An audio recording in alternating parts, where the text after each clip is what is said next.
નમસ્કાર, નિર્માણ ન્યૂઝની વિશેષ રજૂઆત હોટ ટોપિક કાર્યક્રમ સાથે હું છું યજ્ઞ ત્રિવેદી। દર્શક મિત્રો, 14 વર્ષ પછી દિલ્હીને હચમચાવી નાખે તેવી એક ઘટના સામે આવી છે। 14 વર્ષ પછી એક વિસ્ફોટથી અત્યારે તો જે હચમચી ગયું છે એટલા માટે કારણ કે જ્યારે સૌથી પહેલાંની વાત કરીએ તો 1995 ઓરસ 1907 લાજપત નગરની જે એક સૌથી પહેલી જે ઘટના જે સામે આવી હતી, ત્યારબાદ ઇઝરાયલના જે દૂતાવાસ હતો કે ત્યાં 2021માં જે એક બ્લાસ્ટની ઘટના તો આવી હતી, ત્યાં કોઈ નુકસાનની બાબત તો નથી જોવા મળી, એ બહુ સારી બાબત છે। પણ દિલ્હીના હાર્દસમા લાલ કિલ્લા ઉપર એટલે લાલ કિલ્લાની નજીક જ્યારે એક I-20 કારમાં જ્યારે આ પ્રકારનો બ્લાસ્ટ થાય તે એક ચોક્કસથી સવાલ ઉપસ્થિત કરે તેવો બ્લાસ્ટ હતો। અને એટલા જ માટે એમ કહેવાય છે કે સોમવારે સમી સાંજે 6 કલાક ને 52 મિનિટે આ બ્લાસ્ટ થયો। NIA સહિત અલગ અલગ ટીમો પણ ત્યાં ઉપસ્થિત થઈ ગઈ, તપાસ હાથ ધરવામાં આવી અને સાથે આ જે ઘટનામાં 2 મહિલાઓ સહિત 9 જેટલા લોકો માર્યા ગયા, 24 જેટલા લોકો ઘાયલ થયા હોવાની વિગતો પણ સામે આવી છે। અત્યાર સુધી જે એમ કહેવાય કે 4 થી 5 લોકોના જે DNA ટેસ્ટ કરીને સેમ્પલ મેળવીને અત્યારે જે કોની બોડી છે કોની નથી, કઈ રીતે તપાસ છે, તમામને તમામ વિગતો મેળવવામાં આવી રહી છે। પ્લસ કેન્દ્રીય ગૃહમંત્રી અમિત શાહના અધ્યક્ષ સ્થાને જે એક મહત્વની બેઠક મળી હતી કે આ કયા પ્રકારની ઘટના છે, કેમ આ બની ઘટના, ક્યાં અત્યારે તો સુરક્ષામાં અત્યારે તો છીંડા રહી ગયા, તે તમામને લઈને અત્યારે તો જે તપાસ હાથ ધરવામાં આવી રહી છે। NSA અજીત ડોભાલ પણ તેમાં ખાસ ઉપસ્થિત હતા અને તમામ મુદ્દે ચર્ચા વિચારણા પણ કરવામાં આવી હતી। સવાલ એક જ થાય છે, આ પ્રકારની ઘટના દિલ્હીમાં બની કે જેના માત્ર દિલ્હી નહીં પરંતુ સમગ્ર ભારત દેશને અત્યારે તો હચમચાવી દીધો।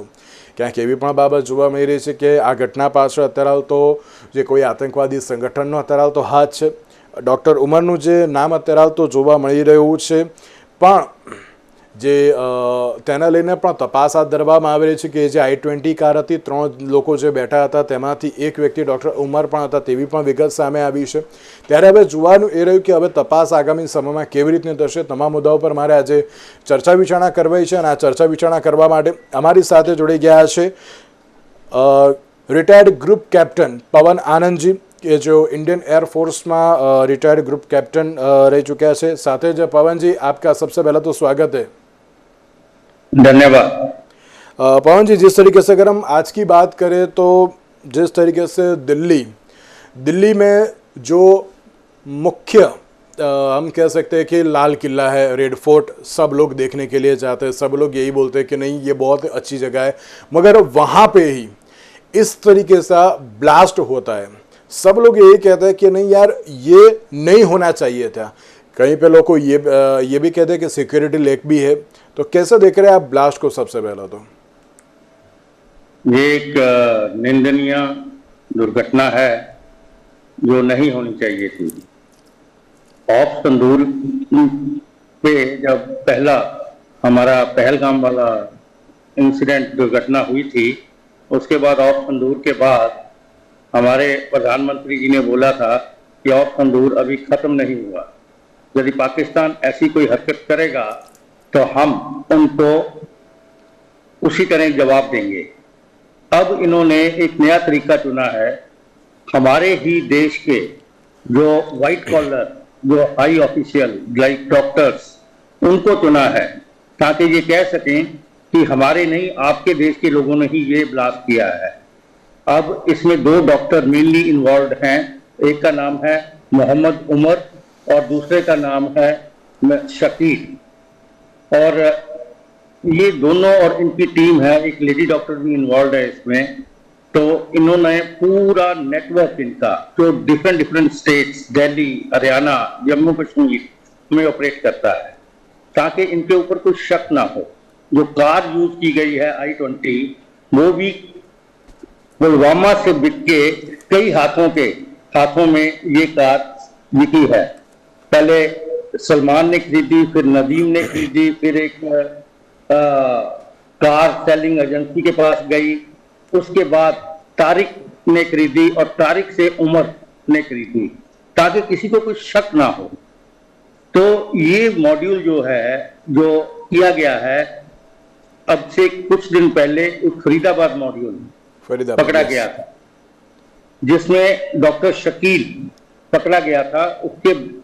उसके पकड़ने से ये डॉक्टर उमर जो है वो पैनिक में आ गए और वो ये एक फिदाइन टाइप ऑफ अटैक करना चाहते थे। ये इसके शक किया गया है कि फिदाइन टाइप का अटैक हुआ है।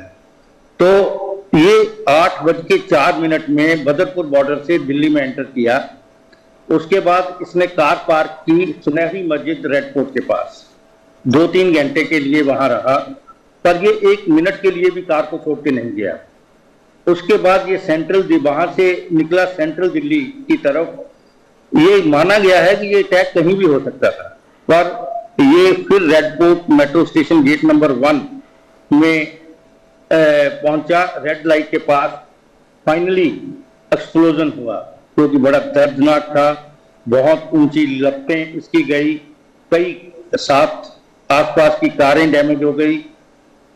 तो एक निंदनीय घटना है जिस पे बहुत दुख प्रकट किया जाता है। बिल्कुल। और पवन जी, सब लोग ये भी बोल रहे हैं कि ये कहीं पे सिक्योरिटी लेक है, आप क्या देख रहे हो उसको भी? देखो, इसको 2 तरीके से देखा जा सकता है। सिक्योरिटी लैब तो है ही, क्योंकि इंसिडेंट जब हो जाता है सिक्योरिटी लैब माना जाता है।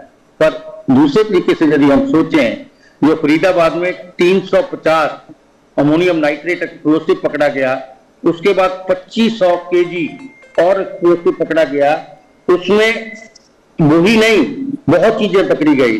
Total 2900 2900 KG explosive, rifles, then pistols, 20 electronic devices, timers, 12 suitcases जिसमें एक्सप्लोसिव भरा हुआ था, वॉकी टॉकी, कम्युनिकेशन मटीरियल।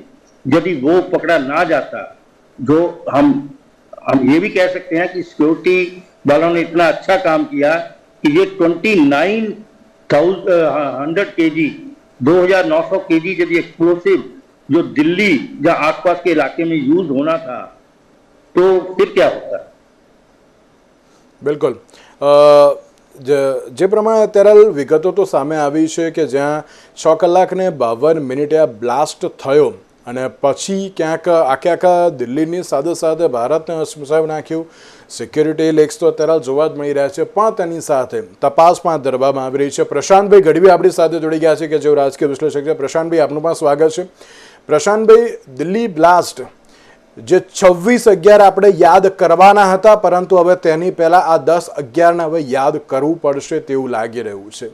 છેલ્લા 20 વર્ષમાં અનેક એવી ઘટનાઓ તો બની દિલ્હીમાં, પણ તેની સાથે આ પ્રકારની ઘટના અત્યારે હાલ તો જે જોવા મળી છે, નો ડાઉટ અત્યારે ઉચ્ચસ્તરીય બેઠક ને બધું અત્યારે હાલ ચાલી રહ્યું છે। વડાપ્રધાન નરેન્દ્ર મોદીનું જે નિવેદન પણ સામે આવ્યું કે અત્યારે તપાસ હાથ ધરવામાં આવશે, તમામ વિગતો પણ અત્યારે હાલ તો મેળવવામાં આવશે ને કોઈ પણ ગુનેગારને છોડવામાં નહીં આવે। આ જે તપાસ જે ગઈકાલથી જે અત્યારે થઈ, ડૉક્ટર ઉમરનું નામ પણ અત્યારે જે સામે આવ્યું છે કે જે ફરીદાબાદવાળી જે મુવમેન્ટમાં પણ તેઓ ક્યાંક સામેલ હતા, કઈ રીતે જોઈ રહ્યા છો આપ આ ઘટનાને? પણ હું કે તમે મીડિયાના માધ્યમથી લોકોને માહિતી પહોંચાડી આપીએ એટલે આપણે કોઈ જજ તો બની જતા નથી કે કોઈ તપાસ એજન્સી નથી, પણ પ્રાથમિક દ્રષ્ટિએ સૌથી પહેલું જેમ આપણા મિત્ર પવન સાહેબે કીધું એમ કે પ્રાથમિક દ્રષ્ટિએ પહેલી ભોંકાય કે ભાઈ આ એક આઈબીનું ફેલિયર છે, આ એક સિસ્ટમનું ક્યાંક ને ક્યાંક ઇન્ટેલિજન્સનું પણ ફેલિયર છે। બહુ જ નાના મોટા છૂટમૂટ ઘટનાઓને બનાવો આપણી પાસે તો પુલવામા પણ મોટો એટેક હતો, પહેલગાંવ પણ એક મોટો એટેક હતો, બાકી જે આવી રીતે જાહેર જગ્યાઓ ઉપર ક્યાંક મોટા માસને અફેક્ટ અને ઇફેક્ટ કરવા માટેના જે ધડાકાઓ થવા જોઈએ એ લગભગ એટલે દિલ્હીમાં 15 વર્ષ પછી આપણે સાંભળવામાં પણ આવી રીતે જેને કહેવાય 12-15 વર્ષ પછી આવડો મોટો ધડાકો આપણે સાંભળ્યો। પુલવામા તમે ખ્યાલ છે એક અલગ પ્રકારનો હતો, બસમાં સ્પેસિફિક ટાર્ગેટ એક આપણા આર્મી જવાનોને હતો। પહેલગાંવ એક ટુરિસ્ટો માટે હતો, પણ આ તો રોજબરોજ તમે આજે ઘરેથી ઓફિસ જવા નીકળો છો, હું ક્યાંક બહાર જવા નીકળું છું, આવા અને આપણે જ્યાં મેળાવડો કરી રહ્યા છે એ દિલ્હી સિગ્નલ ઉપર સાહેબ રેડ ફોર્ટ, અને તો કાલે સોમવાર હતો કે સોમવારે બંધ હોય છે એટલે પર્યટક ત્યાં આવતા નથી, પણ જો કોઈ ચાલુ દિવસ તો રવિવારનો દિવસ હોત તો કદાચ બહુ આ મોટું સ્વરૂપ પકડી શક્યું હોત। એટલે પહેલું ડેફિનેટલી ઇન્ટેલિજન્સ ફેલિયર છે અને છે જ। આપણે અહીંયા માત્ર બેસીને કોઈ વાહીવાહી લૂંટવા લેવા નથી આયા કે દરેક વસ્તુમાં બસ કામ ચાલુ છે અને તંત્ર એક્શન લેશે, ન જ ચાલે સાહેબ. આ ફેલિયર છે ગુજરાતનો કે એટલે ભારતનો નાનામાં નાનો જીવ પણ આવી ઘટનાઓ થઈ જાય એ બહુ સૌથી મોટી નિંદનીય વાત છે. એટલે ક્યાં સુધી આપણે આમ વાહીવાહી સ્વીકારતું રહેવાનું અને આપતું રહેવાનું? પહેલું, આખી ઘટના લગભગ સામે જે રીતે આવી છે પ્યોર આતંકી હુમલો. આ લોકોને આવા અનેક હુમલાઓ ક્યાંક પ્લાનમાં હશે. આજે ગુજરાત એલર્ટ છે, હરિયાણા એલર્ટ છે, કાશ્મીર ડેફિનેટલી એલર્ટ છે. આ એલર્ટ કેમ આપવું પડે છે કે આમણે જે રીતે ઘટનાને અંજામ આપ્યો છે એ બહુ જ સોચ વિચાર કરીને, સોચી સમજીને આ ઘટના આ લોકોએ ઊભી કરી છે. જેમ પેલા ફરીદાબાદમાં ગઈકાલે રેડ કરી ત્યારથી ડોક્ટર ઉમર એ ભાગી ગયો છે, ફરાર હતો. તો ત્યારથી જ ખબર હતી કે ફરાર થયેલો વ્યક્તિ ગમે ત્યારે ગમે તે કરી શકે છે. તો સવારે 8 વાગ્યાથી ભાગેલો વ્યક્તિ એ બોદરપુર કે જે બોર્ડર કે છે અને દિલ્હીમાં 3:20 એ માણસ રેડ ફોર્ટ ઉપર એની ગાડી પાર્ક કરે છે. 3 કલાક ને 30 મિનિટ 3:19 થી 6:50 સુધી એ વ્યક્તિ 6:48 સુધી એ વ્યક્તિ રેડ ફોર્ટના પાર્કિંગમાં બેસે છે. ત્યાંથી જે કઈ લોકોના સૂચનાઓની રાહ જોવે છે કે શું કરે છે ખબર નથી પડતી, અને 6:48 નીકળે અને 4 જ મિનિટની અંદર સાહેબ ધડાકો થાય ગાડીમાં.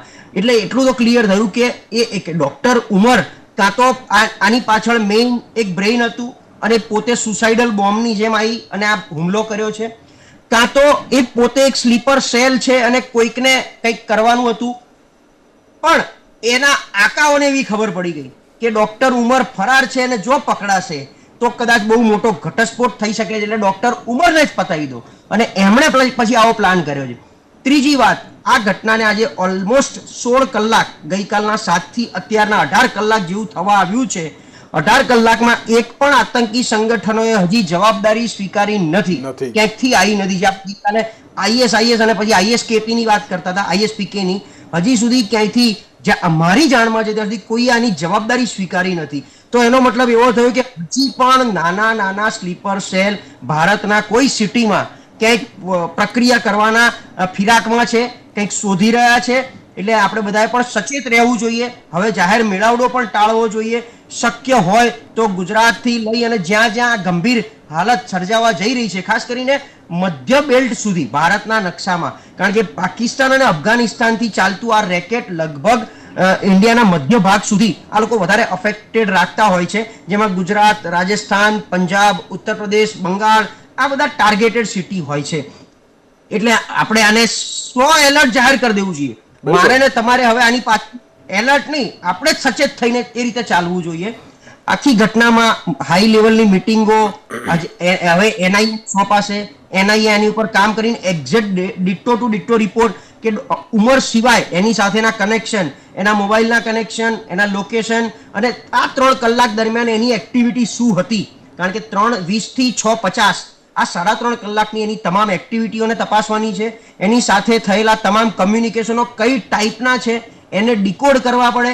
એના આધારે આપણે આવનારા દિવસોમાં કોઈ મોટી ઘટના ઘટે નહીં અને ભારતમાં કોઈ પણ જાતનો જીવલેણ હુમલો થાય નહીં એની તકેદારી તંત્રએ તાત્કાલિક લઈ અને આને એક ઉગતું ડામવું પડશે. અત્યારે જે કંઈ થયું 11-12 જણની હજી સાચો આંકડો બહાર નથી આવ્યો, પણ આને અહીંથી કટ ઓફ થઈ જાય, જેને કહેવાય કે શોર્ટ સર્કિટ થાય ને આપણે કોઈ એક જગ્યાએથી વાયર કાપી નાખીએ એમ અહીંથી કટ ઓફ કરવા માટેના પગલા તંત્રએ તાત્કાલિક લેવા પડશે. बिल्कुल साची बात है. હવે જોવાનું એ છે કે હવે તंत्र द्वारा કેવી રીતના પગલાં લેવામાં આવશે. पवन सर, एक बाबत मैं आपसे भी पूछना चाहूँगा. जिस तरीके से अगर हम दिल्ली की बात करें तो दिल्ली में हुए इस विस्फोट को आप भारत की आंतरिक सुरक्षा के संदर्भ में कैसे देख रहे हैं, और साथ में जिस तरीके से प्रशांत जी ने भी कहा स्लीपर सेल की जो उन्होंने बात कही, क्या यह घटना किसी बड़े आतंकी नेटवर्क या स्लीपर सेल की सक्रियता को संकेत देती है? हाँ, जैसे मैंने आपको बताया कि पाकिस्तान एक नया रास्ता अपना रहा है कि वहां से जिहादी भेजने की बजाय यहाँ के जो स्लीपर सेल हैं, जैसे आप सोच सकते हो कि एक डॉक्टर जो गवर्नमेंट सर्विस पे है उसके लॉकर में से AK-47 मिलता है, तो ये स्लीपर सेल को एक्टिवेट कर रहे हैं और इसी तरह नए लोगों को उकसा रहे हैं ताकि हम ये ना बोल सकें कि आपके लोगों ने, जो पाकिस्तान के आए हुए लोगों ने, जैसे पहलगाम में हुआ था वैसे किया गया, ताकि इनको डर है कि फिर ऑपरेशन संदूर वापस ना हो जाए, इस डर से। पर यहां तक इस इंसिडेंट का सवाल है, इन लोगों का भी कोई ना कोई नेटवर्क पाकिस्तान के साथ जुड़ेगा। ये इन्वेस्टिगेशन ऑन है। प्राइम मिनिस्टर ने ऑलरेडी नेशनल सिक्योरिटी पैनल की कल मीटिंग रखी है, जिसमें सारे सिक्योरिटी एजेंसी मिलेंगे और इसकी पूरी इन्वेस्टिगेशन जांच होगी, फोरेंसिक जांच होगी। और जो उमर मोहम्मद का डीएनए टेस्ट भी होगा to confirm that he was the person जो इस इंसिडेंट के बिहाइंड था। स्लीपर सेल एक्टिवेशन तो पक्का हुआ होगा, तभी तो हमारे ही रेजिडेंट्स जो इंडियन सिटीजन हैं उनको यूज किया गया। बिल्कुल। और जिस तरीके से घटना की अगर हम बात करें तो UAPA unlawful activities prevention act के तहत जांच भी शुरू कर दी है। इसका क्या महत्व है और इससे जांच किस दिशा में आगे बढ़ सकती है? पवन जी। पहला तो यूएपीए के अंतर्गत इन्वेस्टिगेशन एजेंसीज को फ्रीडम दी जाती है कि वो किसी तरीके से भी जांच कर सकती हैं। दूसरी बात, उनकी बेल नहीं हो सकती, कोर्ट में नहीं जा सकते जब तक जांच कंप्लीट ना हो। और जांच बेसिकली ये कनेक्शन जो है देखा जाएगा कि पाकिस्तान जैसे मोहम्मद और टेररिस्ट ऑर्गेनाइजेशन जो हैं उनके साथ इनका क्या ताल्लुक है। और जो लोग जम्मू कश्मीर में भी बहुत तादाद में अरेस्ट किए जा रहे हैं, और इन सब को जब इन्वेस्टिगेशन इंटेरोगेशन किया जाएगा तो हमें हमारी इंटेलिजेंस एजेंसी या जांच एजेंसी को मालूम होगा कि कौन कौन से लिंक यहाँ इंडिया में इनके जो एक्टिव हैं, तो उनको लिया जाएगा। इनका लिंक कहाँ तक पाकिस्तान में जाता है, क्योंकि प्राइम मिनिस्टर और डिफेंस मिनिस्टर राजनाथ सिंह जी ने भी बोला है कि जो भी लोग इनके पीछे हैं उनके साथ उसी तरह डील किया जाएगा। બિલકુલ પ્રશાંતભાઈ, જે પ્રમાણે આતંકવાદી હુમલાની હજુ તો કોઈએ જવાબદારી લીધી નથી, પણ છે તો અત્યારે તો આતંકવાદી હુમલો જ ખબર હતી। હરિયાણા મોડ્યુલ પકડાયું। આ વ્યક્તિ જે ડૉક્ટર ઉમર હતો એ હરિયાણામાં જ હતો, ત્યાંથી અત્યારે તો એ ભાગી નીકળ્યો। જ્યાં આટલી મોટી ઘટના થઈ ગઈ, ખબર હતી આ ગાડી મસ્જિદમાં ગઈ, 2 કે 3 કલાક ત્યાં રોકાઈ, પછી આ ગાડી મસ્જિદમાંથી નીકળી, આ ગાડી ત્યાં તરલ પહોંચી અને પછી આ પ્રમાણેનો જે બ્લાસ્ટ થયો। તો જ્યારે જે હરિયાણા જે મોડ્યુલનો આખો પર્દાફાશ થયો ત્યારથી લઈને અત્યાર સુધી ક્યાંક જે સર્ચ ઓપરેશન કરવાની સાથે સાથે વ્યક્તિને પકડવાની અત્યારે તો જે તજવીજ હાથ ધરવામાં આવતી હતી, પરંતુ એ જ એમ કહી શકાય કે એક સ્લીપર સેલથી એક ઘટના શરૂ થઈ। અને આ માત્ર હરિયાણા નહીં પરંતુ ગુજરાતમાં પણ આ પ્રકારની ઘટના, કેમ કે એટીએસે પણ 3 અહીંયા આતંકવાદી પકડ્યા, યુપીમાં પણ આ પ્રકારની જે ઘટના સામે આવી હતી, ઇવન જમ્મુ કાશ્મીરમાંથી પણ જે પકડાયું હતું આરડીએક્સ। એટલે એમ કહેવાય કે બધી જગ્યાએ ક્યાંક પ્લાન બહુ મોટો હતો, પણ એક શરૂઆત જ્યાં થતી હતી તેને અત્યારે તો જે શોધવામાં ક્યાંક એક સફળતા તો મળી છે, કારણ કે જે ડૉક્ટર ઉમરનું જે નામ સામે આવ્યું, જે આખી તપાસ કરી કે આ ગાડી ક્યાં ગઈ હતી, શું ગઈ હતી, એટલે લાગે છે કે ના અત્યારે તો તપાસ એ પ્રમાણેની હાથ ધરવી જોઈએ કે હવે આગામી સમયમાં શું થશે તેને જલ્દીથી રોકી કઈ રીતે શકાય। જો બે વાત છે કે ડોક્ટર ઉમર જે 8 વાગ્યે બોર્ડર ક્રોસ કરીને દિલ્હીમાં પ્રવેશે છે તો 12 વાગ્યા સુધી તો ઝડપાઈ જવું જોઈએ। આપણી સિસ્ટમ એટલી તો એલર્ટ અને એટલી તો પાવરફુલ હોવી જ જોઈએ કે જ્યારે આ લેવલની સેન્સિટિવ વાત હોય, આ લેવલનો સેન્સિટિવ વ્યક્તિ કે જેની ઉપર આપણે શંકા કમ્પ્લીટલી ભોંકી રહ્યા હોઈએ એ પકડી ના શકાય એ વ્યક્તિ, તો આવી કેવી સિસ્ટમ। અને પોલીસ, દિલ્હી પોલીસ આપણને ખ્યાલ છે કે કેન્દ્ર સરકારનો હિસ્સો છે। હવે આમાં તો જે કે પોલિટિકલ વાત થાય કે અમારા કંટ્રોલ, બંને સરકાર એમની જ છે, ભાજપે દિલ્હીમાં ભાજપની સરકાર પર એ રીતે આંગળી આપણે કરીએ છીએ કે આ વ્યક્તિ 8 વાગ્યે બોર્ડરમાં પ્રવેશે છે અને 3 વાગ્યા સુધી એકદમ શાંતિથી રિલેક્સ મૂડથી ગાડી પાર્ક કરે છે 3:30 વાગ્યે। આ સમય દરમિયાન પકડાઈ જવું જોઈએ પહેલું। બીજું, ઘટના જે ઘટી છે એમાં એમોનિયમ નાઇટ્રેટ જે સાહેબે વાત કરીને એનો જે ઉપયોગ થયો ને ડિટોરેનન્ટ, એના માટે જે બ્લાસ્ટ એનાથી કરવો આ ત્રણ વસ્તુ ભેગી કરવી પડે, ફ્યુઅલ ઓઇલ, એમોનિયમ નાઇટ્રેટ. તો આ ત્રણ, હવે એમોનિયમ નાઇટ્રેટ આટલી બધી મોટી માત્રામાં, આ જે ધડાકો તો થયો એમાં તો જે હોય, પણ મોટી માત્રામાંથી પાછું પકડાવાનું બી એક રેકેટ બહાર આવ્યું છે. આપણા એટીએસે પણ કંઈક પકડ્યું છે. આ જ રીતે કોઈક આની રચના થઈ રહી હતી. 2 દિવસ પહેલા એક મોટા સાયબર એટેકથી આપણી આખી ATC system, air traffic control system ખોરવાઈ ગઈ. આખા દિવસ માટે બધી ફ્લાઇટો અફેક્ટ થઈ ગઈ હતી, દિલ્હીથી બી. ત્યારે બી થોડો ઘણો મને લાગે છે આપણને, એટલે બહુ બધું મેચ થઈ રહ્યું છે. આ બધી વસ્તુ લિંક પકડાઈ રહી છે. અને આની મૂળમાં કેવી રીતે પહોંચવું, ખાલી ડોક્ટર ઉમર નહીં, આવા કેટલા ઉમર હજી છુપાયેલા છે ઇન્ડિયામાં, દિલ્હીમાં, અને જે લોકોનો પ્લાન હતો. કારણ કે જો આઈબી પાસે બધી જ ઇન્ફોર્મેશન હોય, એ નેશનલી પણ હોય અને સ્ટેટ વાઇડ બી અલગ અલગ ઇન્ફોર્મેશન હોય, તો આઈબી પાસે કોઈક તો સુરાગ નાનો મોટો તો હોવો જોઈએ ને. આટલી મોટી ઘટના ઘટે તો આઈબીએ પણ એની, એટલે એ દિશામાં કેટલું કામ કર્યું છે, એ દિશામાં અત્યારે શું ચાલી રહ્યું છે. અને બીજી વાત કે પ્રધાનમંત્રી અત્યારે ભૂતાનમાં બેઠા છે, એમણે બધું મૂકી અને તાત્કાલિક દિલ્હી પહોંચી જવું જોઈએ. આ નાની સૂની ઘટના નથી. તમે જેમ કીધું 26/11, આ 10/11 થઈ ગયું એની પહેલા. એટલે પ્રધાનમંત્રીએ બધું જ કેન્સર રદ કરી અને તાત્કાલિક દિલ્હી પહોંચી જવું જોઈએ. અને આમાં હવે નેક્સ્ટ લેવલે કઈ એક્શન લેવી જોઈએ. અને જે રીતે અત્યારે ફરીદાબાદથી લઈને બહુ બધી જગ્યાએ નાની નાની સ્લીપર સેલ માટેની તપાસો ચાલુ છે. ઘરમાં જઈને કોઈ કેમ્પસ છે યુનિવર્સિટીનું, એમાં જઈને પણ પોલીસ તપાસ કરે છે ને લોકોને એમના આઈડીથી માંડીને બધી રીતે એમની મુવમેન્ટ તપાસી રહ્યા છે. પણ બધું વહી ગયું સાહેબ. 10-11 જીવ જતા રહ્યા. હજી આંકડો કેટલો વધવાનો છે ખબર નથી. અને 25 જણા ઘાયલ થઈને દવાખાનામાં પડ્યા છે. એમાંથી કેટલા બચશે, એમની પરિસ્થિતિ શું છે, એમની તબિયત કેવી છે. એટલે લગભગ જે આંકડો ડબલ ડિજિટમાં આવી ગયો છે, એ આપણા માટે બહુ જ શરમજનક વાત કહેવાય. અને આ બાબત પણ શરમજનક છે. હવે જોઈએ આગળ શું ચાલે છે. 2 દિવસમાં કેસ એનઆઈએ ને સોંપાશે એવી માહિતી છે કે આજે ને કાલે. અત્યારે બેઠક ચાલે છે. અત્યારે દિલ્હી સીપી, દિલ્હી ડીઆઈજી એટલે ડીજી, અને એના આધારે પછી એનઆઈએ. તો આખી તપાસ ક્યાંથી ચાલુ કરવી, કેવી રીતે. ડોક્ટર ઉમરનું પણ ડીએનએ નો રિપોર્ટ હજી સુધી આપણી પાસે આવ્યો નથી. સાંજ સુધીમાં આવશે. અને એનું કોઈ પણ પ્રવૃત્તિ, કારણ કે ડોક્ટર ઉમર એક કાયદેસર, જેમ કીધું એમ, જો આપણો એક સરકારી અધિકારી જ હતો તો એનો તમામ રેકોર્ડ તપાસી અને એની પાછલા 1 મહિનાની, 2 મહિનાની, 6 મહિનાની મૂવમેન્ટ અને તમામ वस्तु ट्रैक थवी જોઈએ. बिल्कुल. पवन जी, एक लास्ट एंड फाइनल क्वेश्चन कि जिस तरीके से भविष्य में इस तरह की घटनाओं को रोकने के लिए खुफिया एजेंसी और सुरक्षा बलों के बीच किस तरीके का तालमेल और तकनीकी सहयोग आवश्यक है?